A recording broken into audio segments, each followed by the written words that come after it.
Welcome to this edition of Education Matters.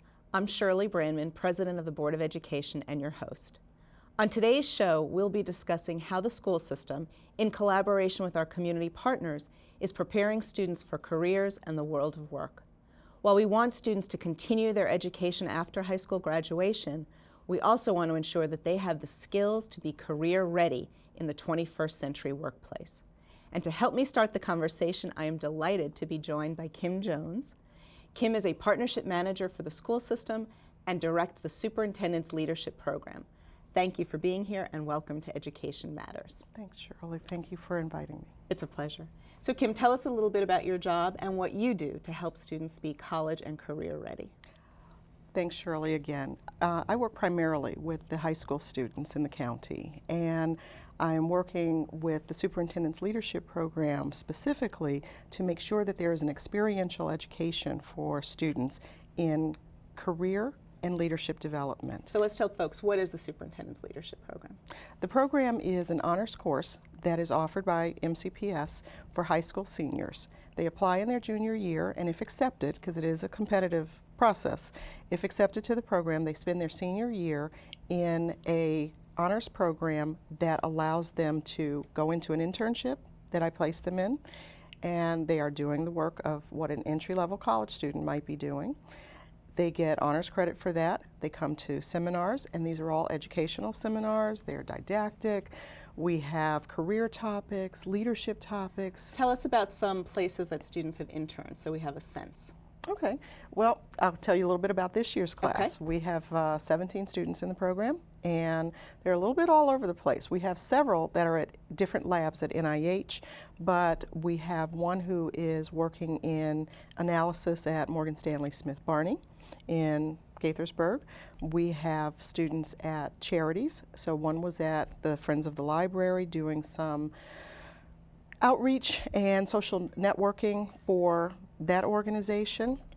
We also have students at Montgomery General Hospital in Olney that are working in the radiology unit. So now when we talk about students being at these amazing places, are they just watching or are they doing? No, they're actually doing, because as a requirement of this program, I have students go in and really learn how to put a work plan together, talk with their supervisor about accomplishing that work plan, making sure that there are measurable objectives so that they know how to create some goals that can then go back onto their resume if they really achieve those goals by the end of a semester and particularly at the end of a year. And we do a lot of resume writing and career development skills, workforce development for them throughout the year, and making sure that they start an even broader professional network out there in the community. So some of those seminars really are going and meeting additional people that can be part of that network for them. So now that you've described that program for us a little bit, explain to us how that's connected to having students really be ready for the 21st century. Well, it's increasingly important to have the skills going into the global workplace. And the skills aren't necessarily any different than they've ever been, but we want to make sure that whether they're going into a job or whether they're going into higher education of some sort, they have these skills that are necessary to compete. And they know what is expected, know what others are doing, and know how they can compete against those others. Kim, how do you think about the skills that are necessary to compete? Well, I can tell you what I think they are, Okay, and how we try to get those across to the students in a hands-on way. I think that collaboration is one of the biggest skills. You have to know how to work in teams. Here, parents, any place you are, whether you're volunteering for an organization, you have to know how to work as a team member, and you have to know how to motivate each other, and you have to know how to use the skills to kind of keep everybody going and use your creativity. So collaboration skills are very important. It's increasingly important to be flexible and adaptable. And nobody is sitting and doing the same job in the same way every day for many, many years anymore. So knowing how the workplace is changing, what new skills, what new technologies need to be used, and kind of bringing in that lifelong learning is very important for students to know. How do the internships show students or let them try out those skills of flexibility? Because they are creating some of their own projects. Okay. They're not only taking direction as to what they should be doing every day and expected to come in and know what to do, they actually have to create some of their own activities. And that's part of that work plan that they put together. That's part of that whole creating those objectives. So they learn how to come into an organization, see the work, and have an idea of a way they can contribute. Absolutely, absolutely. They've got to be able to start to recognize their own skills and what capacity they have, and sometimes what they don't do well. They have, and getting the feedback from supervisors on a consistent basis is important. They have to learn how to ask for that. And one of the ways that I show them how to ask for that is also to ask them to evaluate supervisors in terms of their leadership ability in that workplace. And the supervisors sometimes get a little nervous and say, well, can you share what they said? And I said, no, you have to ask them. And because of that, the students then realize this isn't about bashing people, this isn't about cutting people down, it's about building everybody up in the workplace. And it's about making sure that you know what your skills are. Well, and as you were talking about skills, the ability to continue to grow in your position by taking feedback, both about your work and thinking about where your strengths are, but also where are areas for you to improve. Absolutely. But also reflecting that as a member of a team, you have valuable feedback to give even to your supervisors. Right. What a great lesson these students are getting. And then the critical thinking skills. I mean, we do this every day in the classroom. Right. It's important to us here. It's important to the entire community. You have to know about the decision making. You have to know when to jump in and say, I can do that, or I see a need, and let me try my hand at that. You have to be able to solve problems. We do this all the time with kids in the classroom. We have to do it in the workplace too, but you sometimes have to show them how to transfer that skill. Now, from your perspective, because you've done a lot of this work, what distinguishes a good internship? What creates a meaningful opportunity for students from an experience that's just okay? I think it starts with good partners. Sometimes I have to go in, vet the partners, and we have about 150 organizations that we work with. They're private, they're public, they're government, they're charitable organizations, they're nonprofits, but they are all organizations that have committed to making sure that they're giving a good experience and that will agree to do the evaluations, that will agree to give the feedback, that will talk to the students about what they want to learn by the end of the year, and give them enough flexibility or responsibility to get some things done that they want to do in addition to making sure that everything in the workplace has to be done. So for students to really get the benefit, those are some of the key markers that you're really working with a partner who wants to engage with that student. Right. Then let me ask you, who should do internships? Which types of students should do an internship? Anybody. Anybody. And I think why do you say that? I think you can start young. I think that it's a value for every student. It's certainly a value for college students. We see it all the time. There's no reason that it can't start earlier. And there's a lot of ways to do that. Younger students might want to take their service learning opportunities and cobble something together or put together a series of volunteer opportunities for themselves in an industry. It's interesting. And say, okay, now I've seen what it really takes or what this industry really does, because I've gone to shadow, or I've gone to volunteer, or I've gone to help. Then you get to high school and you start to put some more serious volunteering or some summer internships together. Maybe they're paid, maybe they're not paid. We have a lot of opportunities in the school system for people to get credit for doing internships. It's not just this honors program. There are others that exist for regular credit. And I think that every year of college, you have to be prepared to do something, because you have to demonstrate that you've got some skills, that you have some connections, that you know how to work in organizations, and that you're serious about what you're doing. And the thing that it can do for someone is it can tell them, yeah, I really want to do this thing that I'm interested in. Right. More importantly, it can often tell them, I don't want to do this. I don't want to do this. I think that's such an important point. Yeah, well, so it's interesting because the way you're thinking about it, this really requires students to be very active in thinking about, there's something I want to explore. I have this inkling that I want to be an engineer. I have this inkling that I want to manage a restaurant. I have this inkling, and then begin to think about, if I'm going to do student service learning, are there opportunities for me to check this out, to be someplace where I can see what that's really like and understand it, and then maybe build, as you said, summer opportunities, thinking about it later on. That's exactly it. That's exactly it. And I think that there is no industry that you can't find these opportunities. And I see students be creative all the time. They help me with their placements. They give me ideas about where they want to be. Students that even aren't in the program that I work with out in the community. Same thing. They often will start the conversation. Well, I read about this place and I think it would be so cool to work there or to intern there. Well, let's try it out. Let's make a phone call and see. So if I'm thinking back to my 12-year-old self, it's a little scary to think, I'm just going to approach some engineer and say, I'm interested in this. What advice do you have to students to just get started? Oh, sometimes, well, the technology can work, obviously, in our favor. And when you're afraid to pick up the phone and make that cold call because you're not used to it, email. And you can email and ask the question, are there opportunities? Could I come in and interview you? A lot of students have these chances in their classrooms to do an interview with somebody for career day or for some essay they're writing. Oh, that's interesting. Use that opportunity, use that chance to kind of go and find someone out in the community and say, oh, you're an architect? Well, what do you really do? An important skill, networking. Exactly. You meet someone, they're doing something you're interested in, make a connection. Exactly, yeah. In the time we have left, Kim, I just want to give you a chance to sort of share, how do we convey to students what you can get out of an experience like an internship that you're just not going to get in a classroom?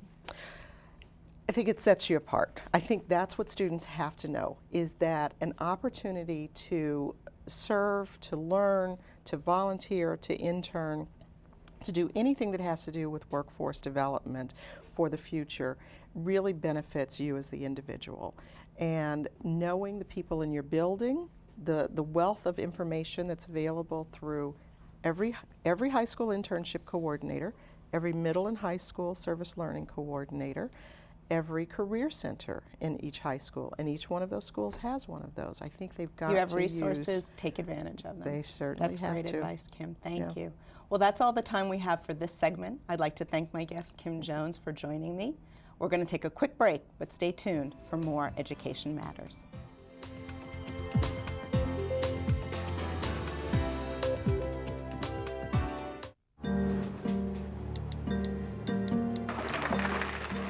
You can't text and pay attention to the world around you, and you definitely can't text and drive. Every year, deaths due to distracted and negligent driving are increasing. In fact, while drunk driving rates have dropped greatly, negligent driving fatalities have skyrocketed. Find out more at negligentdriving.com.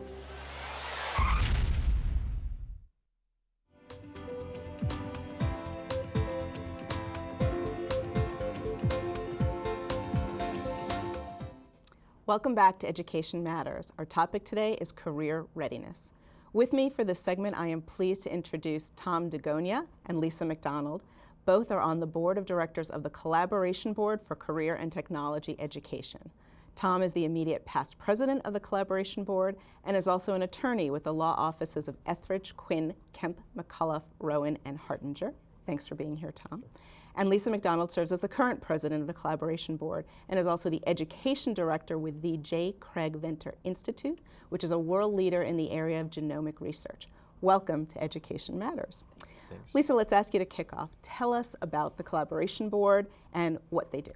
The mission of the Collaboration Board is to engage stakeholders in the education of the students here at Montgomery County to make sure that they're college ready and career ready as well and current with the 21st century skills. And who are the stakeholders? Who are the folks you're working with? The stakeholders are industry, so we have for-profit companies, not-for-profit companies, we have the hospitals on board. We also have Montgomery County Public School, and Montgomery College as well that participate, as well as students in preparing the curriculum and programs. How long has the Collaboration Board been around? Well, it's been around for a number of years in some form or another, and it was about 5 years ago that it was really all of these resources were brought together in one place, bringing all the stakeholders together, both Montgomery College, MCPS, as well as some four-year institutions. And Tom, from your perspective, why is that an important idea? Well, I mean, we take a long review of education so that your learning begins early and it goes on for your entire career. And that was really what we wanted to bring to the table and really get buy-in from our businesses and the people who are going to be hiring students one day. And so what kinds of things does the Collaboration Board encourage stakeholders to do? How do you provide opportunities for students? Well, one of the things that we do is we try to get businesses, owners, and stakeholders to come in and talk to teachers, both at the classroom level as well as the instructional level, as what curriculum is going to be relevant not only for the student but for the potential employer one day. This is what we need to be teaching students today so that I'll have a qualified candidate come graduation. Or so a way to really have employers engage with the education system and make sure we're on track in terms of getting kids ready. Correct. That's great. And Lisa, what would you say has been the experience so far? I think it's very successful. Our programs at MCPS actually have accreditations. Students can get credit that can carry on to the colleges. They can get credit for doing what? Through the Career Technology program, they get 2 technical credits at high school.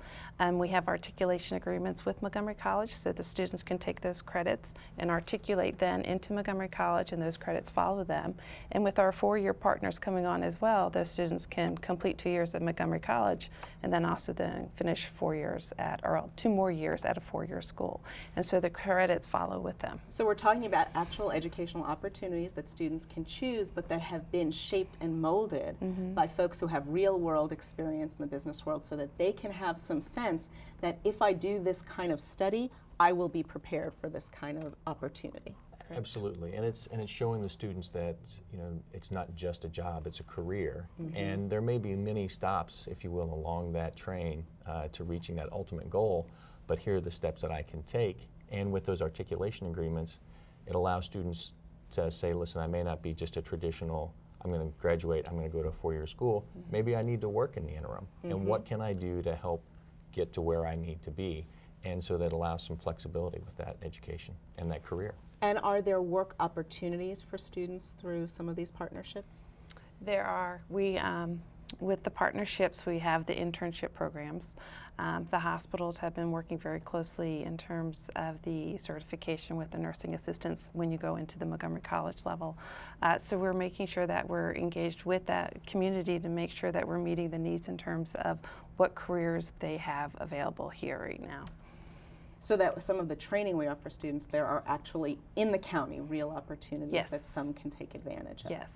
That's great. And one of our partners, the universities at Shady Grove, has been very helpful in that as well, in getting those certified programs, those accredited programs, as well as the 4-year institutions to be able to offer those programs locally so that a student can actually work at a part-time job or a full-time job and get those credits necessary to get that degree.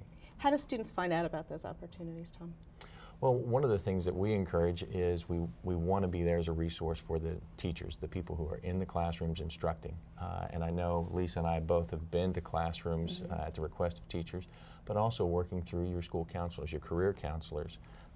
Every program's not at every school, and we really encourage students, try everything. Think of it as kind of a banquet table. Pick and choose. If you don't like something, there's going to be another opportunity that you're going to be able to take advantage of. How do we convince folks in private industry, folks who have roots here in the county, that they should participate, that there's a value to them in opening up experiences for students? Well, there's the corporate responsibility side of it, of course. So for the for-profit companies, often they're looking for avenues for their staff to volunteer. And so the school system welcomes those volunteers. And actually through the Connection Resource Center here at MCPS, there's a way you can actually sign up and work with the school system in terms of when the career days are coming or when science fairs are happening. And so there is a way to get engaged. But also, for example, with our institution as well as others, we have an education mission. So we're engaged in this in the education programs here because that's part of our mission as a scientific institution to get the word out. And I think the other aspect from employers' aspect is that they really have the opportunity to cut down on recruiting cost, to say, listen, I've identified that student. She is probably one of the best and brightest.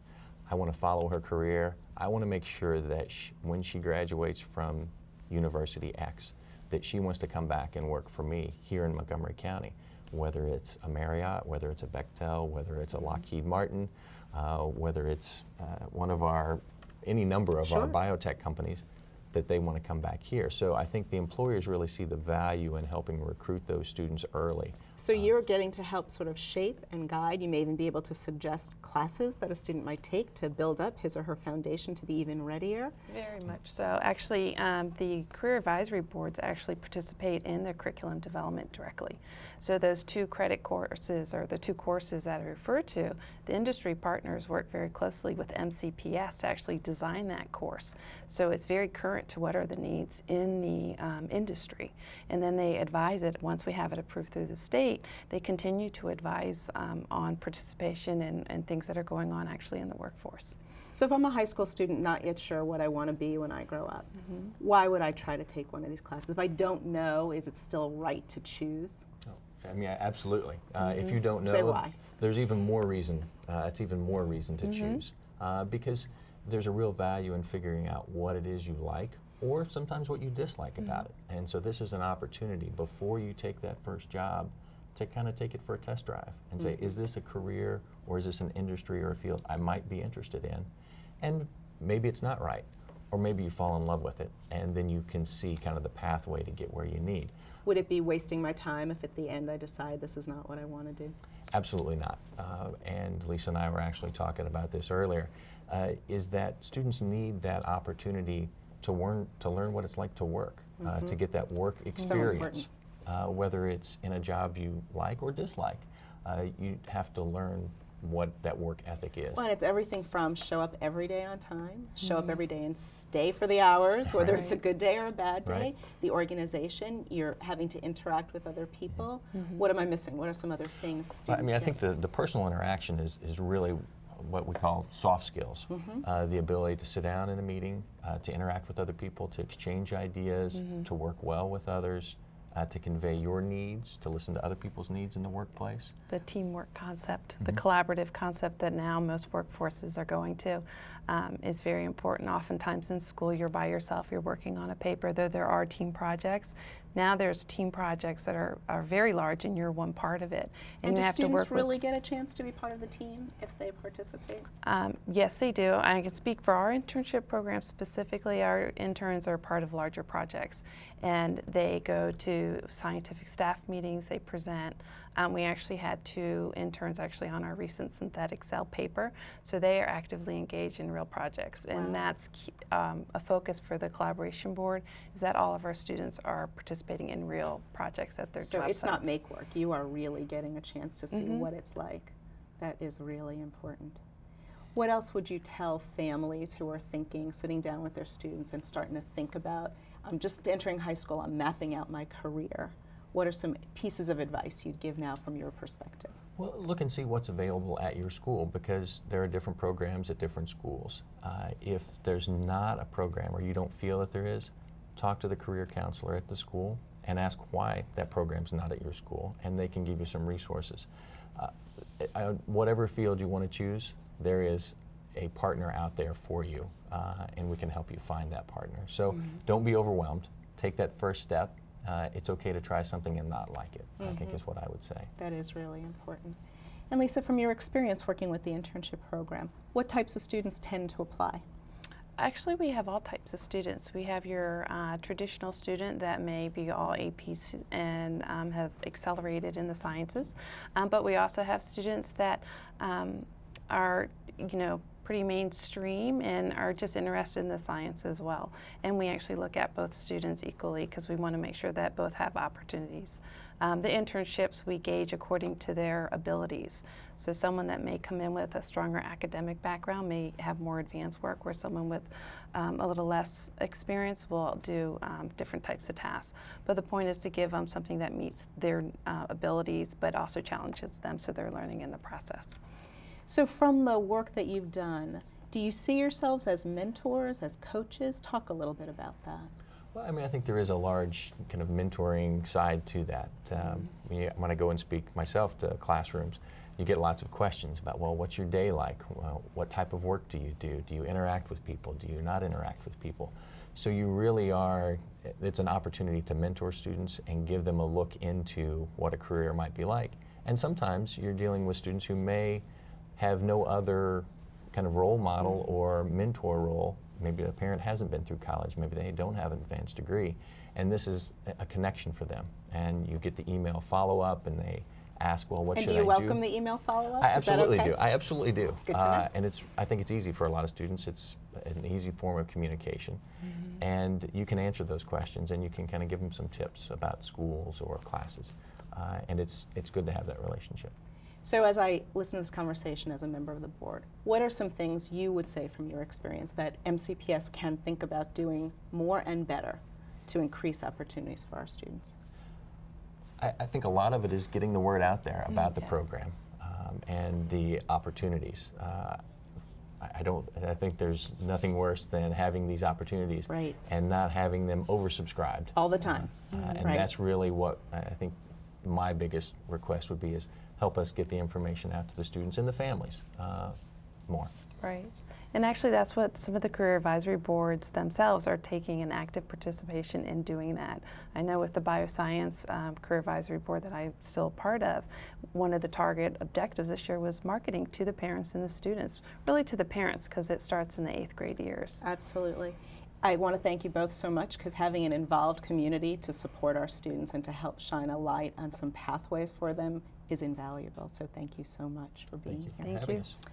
Well, that is all the time we have for this edition of Education Matters. I want to thank my guests again for joining me today. If you would like to comment on today's program or you have ideas that you would like to share, please call the Board of Education office at 301-279-3617 or send an email to boe@mcpsmd.org. Thanks for joining me for this edition of Education Matters. I'm Shirley Brandman. It's been our pleasure to talk about career readiness today.